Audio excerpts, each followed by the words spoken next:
Hello people of the internet, round 3. It's been hell trying to get this video started, just everything. So, Volvo update to come. I just got the tires ordered today. And we're working on the Wrangler. Gotta get it done because the two Jeeps had a conversation last week and the front ends decided to let go at the exact same time. The Grand Cherokee started clunking over every bump and anything in the road. So no, the 120k struts are toast. And with the comfort-based independent suspension, you know, and that many miles, everything's OE. It's going to be a whole big hullabaloo. So anyway, had the parts in for the Wrangler, and the Wrangler decided to get worse. It was showing signs on the left front tire that the shock was bad. Tire started scalloping the way they do when a shock or strut goes bad. And the right front sway bar to frame mount, sway bar is loose. It's not holding tension on the sway bar anymore. So, got some fancy brackets and stuff, ordered a full kit of shocks. I know most people are going to tell me I'm stupid and nobody likes them, but I got the Rancho mono tubes. Had good luck with them for this kind of build. I mean, it's what they're designed for. Moderate lift, moderate wheeling, you know, get you down the road. I also I'm working on the rear today. I don't know how I'm breaking up this video yet, so I'll figure that out when I go to edit it together. Probably going to be 2 videos, one of me doing the back, one of me doing the front. Working on the back, I got some JKS shock relocation brackets and getting ready to do those now. I forgot to print off the instructions, so, you know, had to go run inside and do that. So let's see what we're working with. Said bracket. Said side of the truck. Got everything apart and looked at it. Sway bar end link looks good. The bushings are tight. The internal sleeves are in good shape. Nothing to complain about. Frame to bar bushings, again, they're old, but they're holding the bar tight. Nothing to complain about. Yes, I probably should have got them because I'm in here, but it's what it is. Suspension is loaded. And I have checked the track bar on this side, and it's good. I still need to check the other side when I get over there. And I still need to drop the lower control arm out before I can start anything. You know, you can look up a million videos on how to install these things. You cut, you know, you cut, you bolt in. It's there you go. That's the whole install on these. I will say though, now's a good time to do some basic stuff. Like this is the lower shock bolt. To my knowledge, it's an OEM shock bolt, but it's fully threaded. The threads that go inside the shock sleeve, the bushing sleeve, are ugly. I'm going to see if I've got a standard shouldered bolt, grade 8. You want to use grade 8 hardware suspension. And put them in there. This guy, this bushing is wibbly wobbly in there. Shouldn't be that loose. The sleeve, you know, it should kind of hold itself in place. But this shock, at the very least, is still good. Now I'm gonna reuse the boot, so I got to go get that piece out and put that on the new shock. I'm gonna cut this stuff out. Ooh, just showing the ground. There we go. High quality video skills. I'm gonna drop that bar or that arm, start cutting things out, and we'll get up and go from there. I don't know. It's pretty straightforward. It should work. But again, you know, if you guys are doing this, you're in this stage. Yeah, my rotors look ugly, but they're not pitted, they're not cracked, they're not warped. The pads are still in good shape. I think I replaced them a couple years ago. There's that fancy chromoly axle shaft sticking through. Yeah, just give everything a good once over. You're right here, it's apart. Go over it, while it's easy to get to, and not, you know, after you put everything back together and it's covered in dirt like mine is, and you got to dig through everything and, you know, do it right the second time around. Let's get some, let's figure out what we're going to do. I don't know if I'm doing bulk footage or not. Let's figure some things out, get this video going.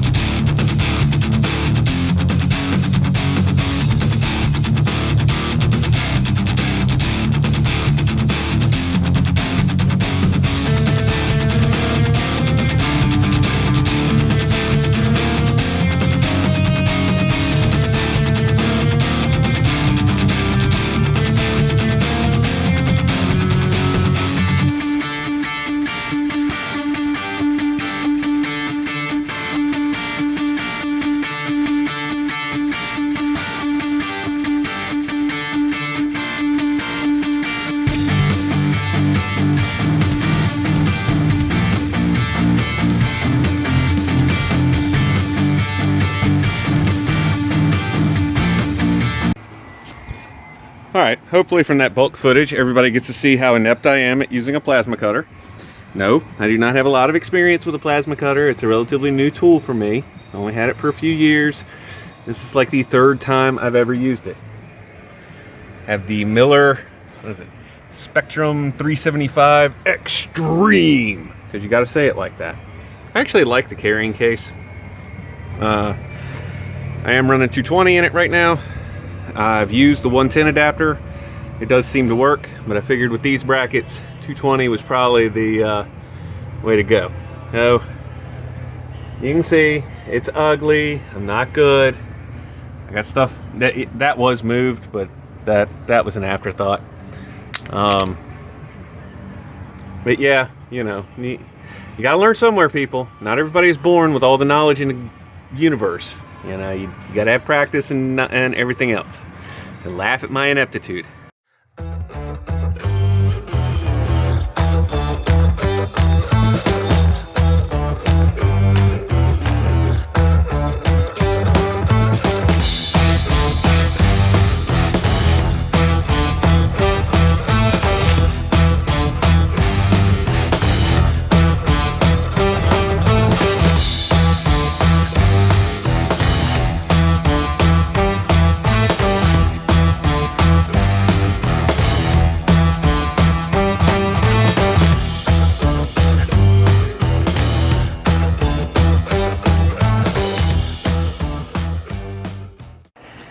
Alright, so yes, I jumped straight into freehand cutting. Used the plasma. Torched off the bottom of the bracket. Where are we at? Focus on what I'm looking at. Camera? Anything? No.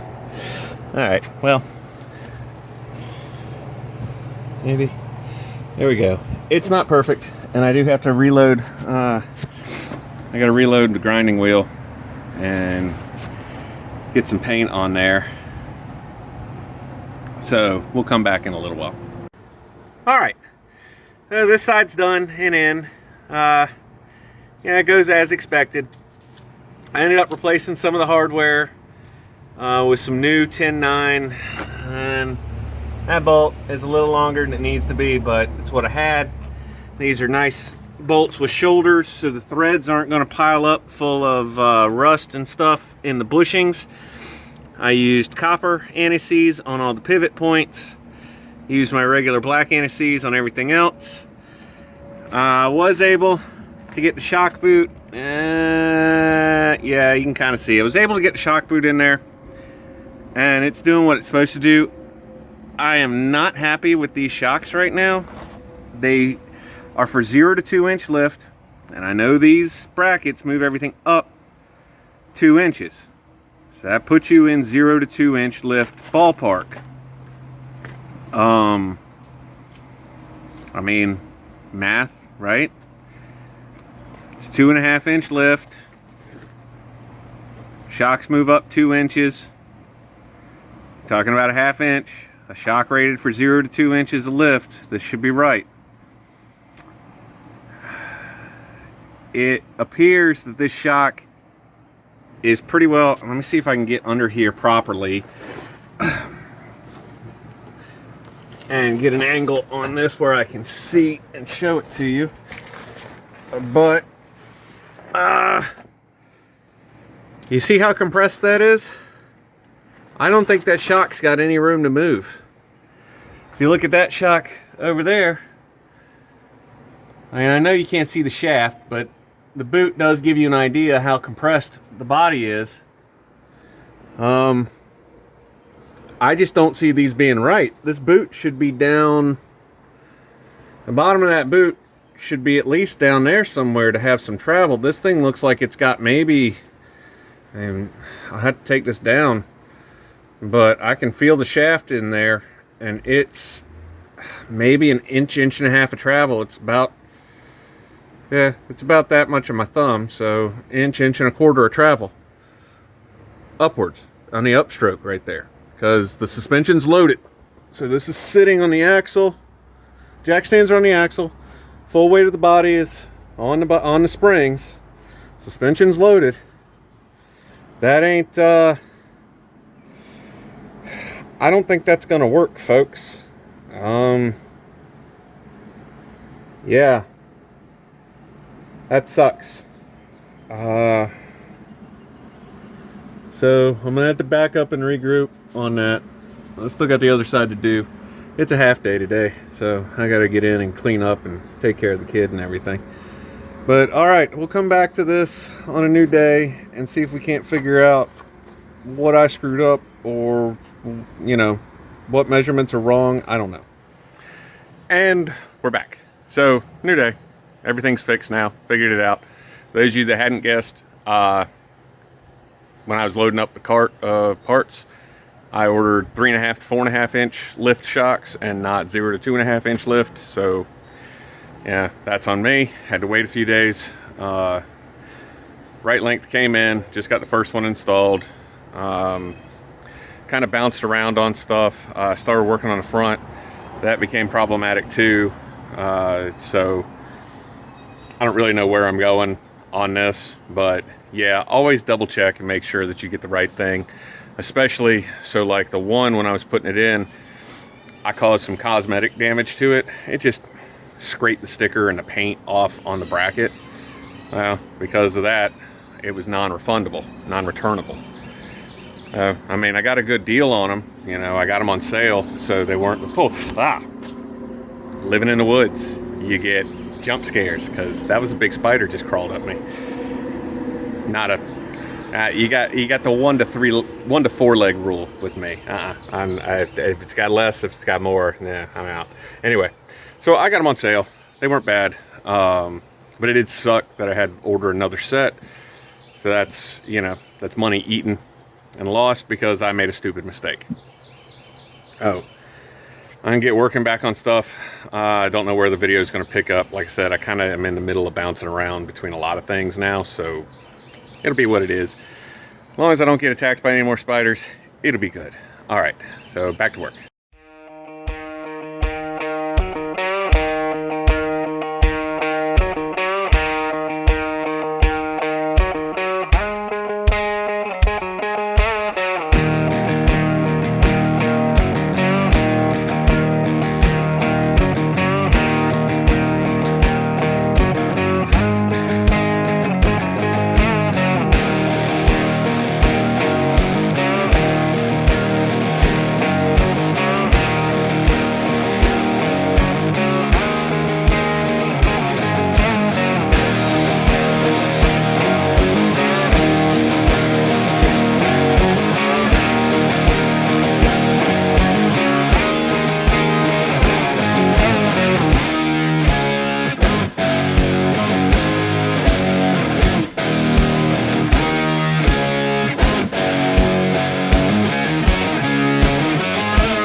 Well, gang, I don't know about you, but can't nothing ever go easy for me. Take sway bar out. This is rear sway bar, driver's side.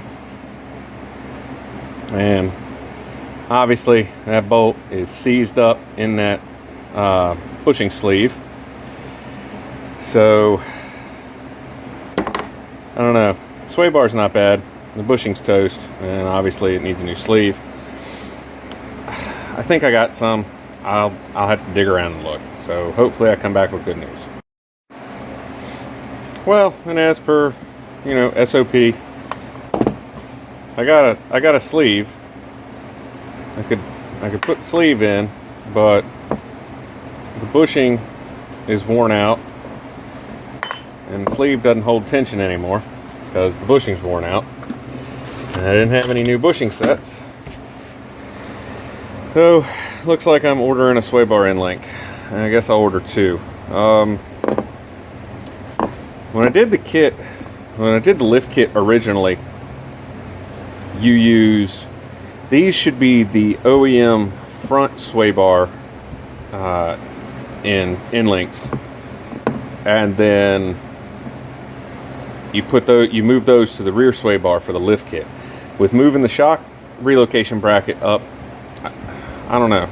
I might order stock height. Might order these. I don't really know what I'm gonna get. I'm gonna have to go look and see what's available, I guess. But that kind of puts a damper on things.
Alright, and side number 2 is cut down.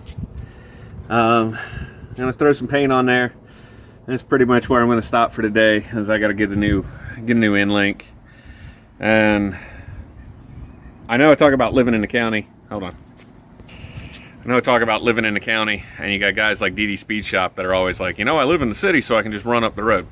Like, I got an Advance, an O'Reilly's, an AutoZone, and an Napa, plus the big 3 domestic dealers, all within a 20-minute drive of my house. So I'm rural, but I'm not isolated. It's just one of those parts that nobody's got it on the shelf. So, I got to wait one way or wait another. And it happens. They can't stock everything. They can't physically have everything on the shelf all the time, every day. So next time we pick this up, paint should be dry. I should be bolting on brackets, and eventually I will have a Jeep Wrangler that actually can sit, not on jack stands. That would be a plus. So wait for the video to come back. We'll finish it. Okay, and hopefully last day on the rear suspension stuff of the Wrangler. My vehicles love me. That's just the way it is. Normally I buy like $18,000 worth of shit that isn't actually necessary, but it's like, oh, well, while I'm in there, I might as well just do this. This time I didn't, and I actually probably should have. So, ended up, I think I left the last video off. It's been so many, and I don't know anymore. So, what we did was we got new shocks, and we got shock relocation brackets, and we got, then we did stuff in the front. But in the back, we did shocks, shock relocation brackets. That's it. Nothing big and major. You guys got to see me screw around with a plasma cutter and probably laugh and giggle and have a good time, and that's cool. That's what it's all about. Oh, we finally get to a point where we're about done, and I got to do the last side, and the upper sway bar end link mount, or bolt, was seized up in the internal bushing. I didn't have any. I was wrong. In this lift, you take the OE rear end links and move them front, and then use the supplied new rear end links. And you know, it'd been years since I put the lift on. I just remembered it came with one set of end links, and one set was reused. So it's what it is. I go to Rubicon Express, and their end links are on back order. I check Amazon, check Quadratech, check 4 Wheel Parts, check Summit, check everybody. It's all indefinite back order. Fine. Go through my bushings. I do not have the bushing. And it's typical hourglass bushings. I really don't know why I didn't have a set, but I didn't have a set. So I went the proper route, and I ordered Chinesium counterfeit JKS adjustable end links, and they just came in. And this is kind of ridiculous. So hold on a sec. This is what I got. No instructions or anything. Generic black box. Full bag of hardware. Full end links. And having just recently put a genuine $150 set of JKS end links on the front, these are very, very good counterfeits. Generally I say knockoff, but I do understand people have been using counterfeit a lot more frequently to describe this kind of stuff.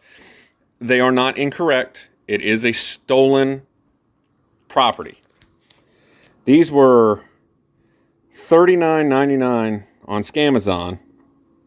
2-day delivery. Had to wait because of the holiday, but 2-day delivery.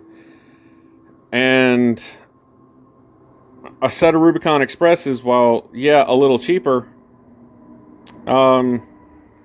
probably, I mean, honestly, that's the Rubicon Express one that came with the lift kit years ago when I put it on. I mean, it's still, you know, rolled tube with a weld, solid bar to another piece of rolled tube with a weld.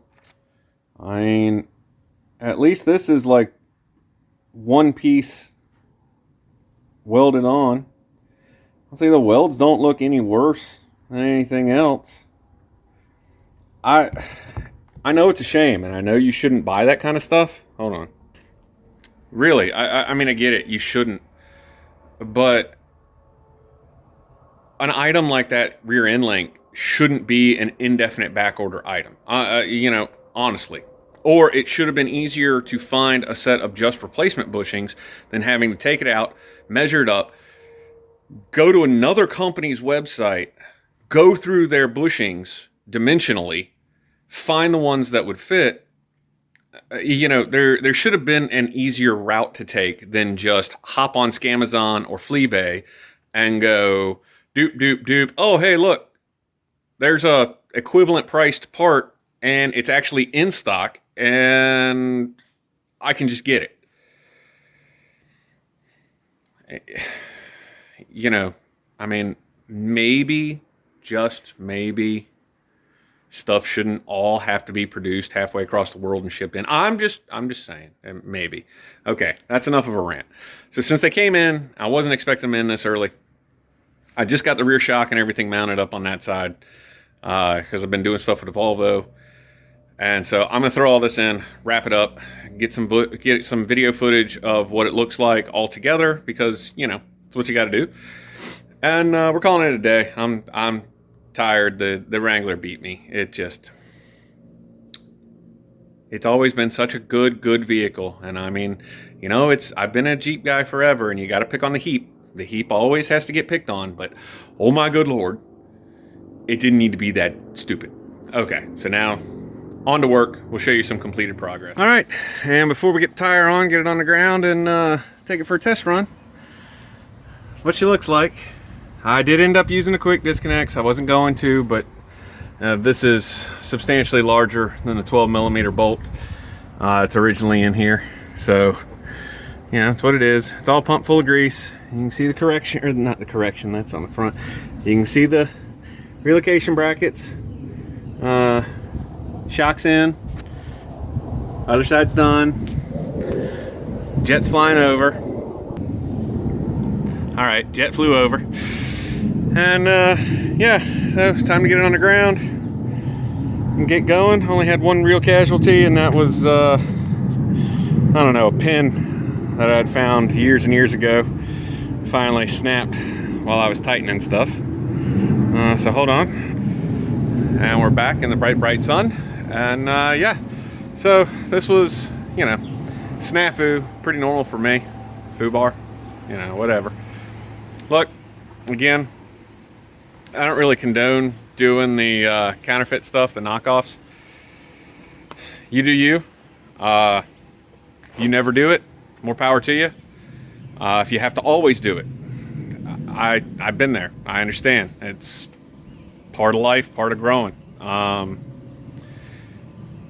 Don't mess with people for having to, you know, make decisions with their wallet. And you do you. You go out, you build what you like. You don't like what I'm doing? Don't do it. Don't do it that way. Jesus, don't do it that way. It's that simple. You don't like what's on the radio? Why don't you change the channel?